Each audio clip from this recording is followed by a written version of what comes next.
We social scientists would say this will be a high variance presidency. We don't know. He may turn out to be much worse than anybody fears. He could turn out to be much better than anybody hopes. We just don't know, in part because he's never been a public servant. Right. I mean, presidents have done many different things in life. President Eisenhower was a general. He was not a politician. But they've all served the public in some capacity. Donald Trump has only served his private company. And he's probably used to saying to people, do this, and it happens.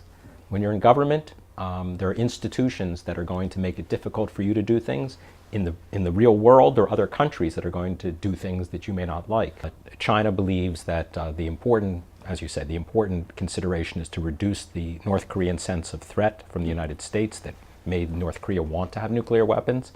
The United States' view is that the United States does not pose a serious threat, and that because China is such an important partner of North Korea, most importantly economically, that China has the leverage to pressure North Korea.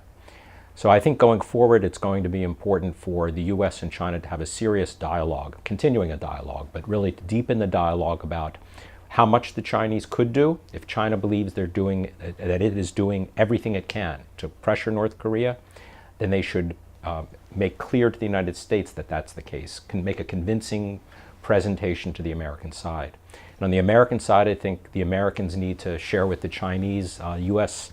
policy objectives on the peninsula, not just with respect to the North Korean program, because most of us in the West anyway believe that China's concern is not just the North Korean nuclear program, but the future of the peninsula and how changes there might affect China's security. In the South China Sea, I don't think that you're going to see a major change in American policy. I think we're going to continue to see the potential for conflict, which reflects the different perspectives of the United States and China on the South China Sea issues, as well as the different perspectives of China and some of the Southeast Asian countries that have claims in the South China Sea.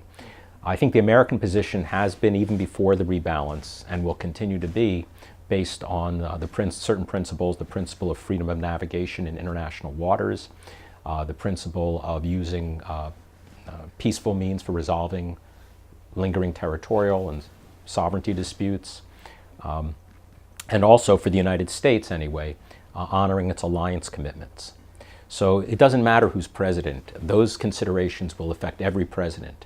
Some presidents may focus on it and talk about it more publicly than others, but President Bush before Obama, President Obama, and I think President-elect Trump all would see those as their bottom lines for Asia-Pacific policy and policy in the South China Sea. I would say the important thing is to search for areas of cooperation.